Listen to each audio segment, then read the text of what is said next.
Hello again, ladies and gentlemen. I'm Joe Hindy, the Android Authority app guy, and welcome back to a very special edition of Google Play Weekly. Android KitKat 4.4 was released yesterday, so take a guess what we're going to talk about this week. Without further delay, let's get started.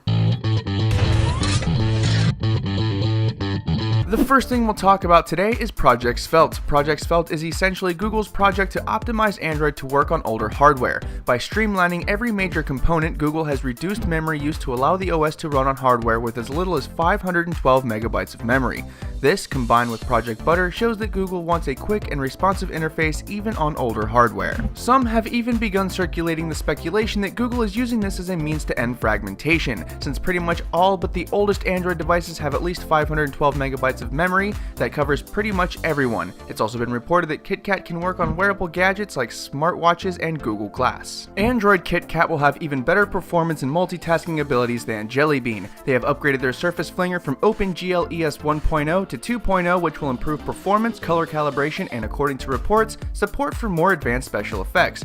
This includes new transitions for app developers to make their apps look even more buttery. With the aforementioned memory optimizations, this also translates to better multitasking. Along with the under-the-hood changes, Google has also tweaked the UI. New transparent effects called Immersive Mode allow app devs to cover up things like soft keys and the status bar by making them translucent. This should solve a lot of problems with the soft keys and status bar taking up precious real estate. Also, much of the Tron Blue has been removed in favor of the off-white that we've seen in the leaks. With transparent UI leaks, this makes Android look a whole lot brighter, and that can be an improvement for a lot of people.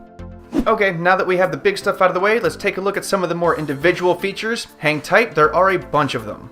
Like the Moto X, Google now will always be listening. Just say OK Google to open the app and search for what you need. You will not be able to do this with the screen off like the Moto X, but once the screen is on, it should work just fine. You can also access Google Now by swiping to the right from the main home screen. They have added smarter calling, which is actually quite nice. With this, KitKat will prioritize your favorite contacts and let you search for nearby establishments so you can call them. The caller ID has also been improved, and the dialer will now try to get Google Maps info on numbers that call you that aren't in your contacts list. One of the best new features of KitKat will be improved NFC payments. The days of requiring a secure element to make NFC payments are coming to an end, and people will be able to use the Tap to Pay feature in Google Wallet regardless of the carrier. This is done using host card emulation that effectively bypasses that obnoxious secure element requirement.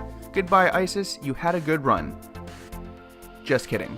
Improved printing is coming to Android 4.4. The premise for this one is simple. You can use your handset to print from any printer that it can gain access to. According to Google, it'll be any printer connected to Google Cloud Print, HP printers, and pretty much any other printer that has an Android app. Imagine being able to sign into your cloud storage and accessing all the files from one interface. Guess what? KitKat says yes you can. With KitKat, you'll be able to access cloud storage right along with your internal storage whenever you need to, so you don't need to open up various apps just to get to the files you need. KitKat will also come with the power to control your television. Specifically, built-in support for infrared sensors will be included. So now any OEM that wants to include an infrared sensor can, and it will work. Also, Wi-Fi tunneled direct link setup will allow KitKat to stream media to devices that are on the same Wi-Fi network.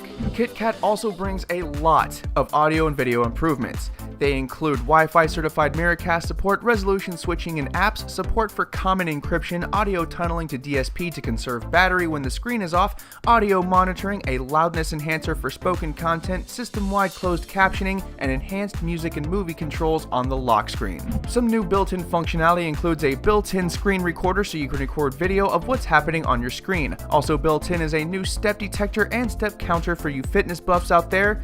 These are pretty much self-explanatory. Included now are new Bluetooth profiles that will add support for a number of new features, including setting absolute volume on the system from a Bluetooth device, improved keyboard, joystick, and mouse support, and message exchanges with nearby devices. The last two things we'll talk about are security features and location features. App Sandbox security has been improved using security enhanced Linux, and they've also included two new cryptographic algorithms. For location features, the quick settings now have two new options for high accuracy mode and battery saving mode that'll adjust your system settings accordingly. All in all, despite only going from 4.3 to 4.4, KitKat is a gigantic step forward from Jelly Bean, and after a couple of years of incremental updates, it's great to see Google finally taking that big next step forward.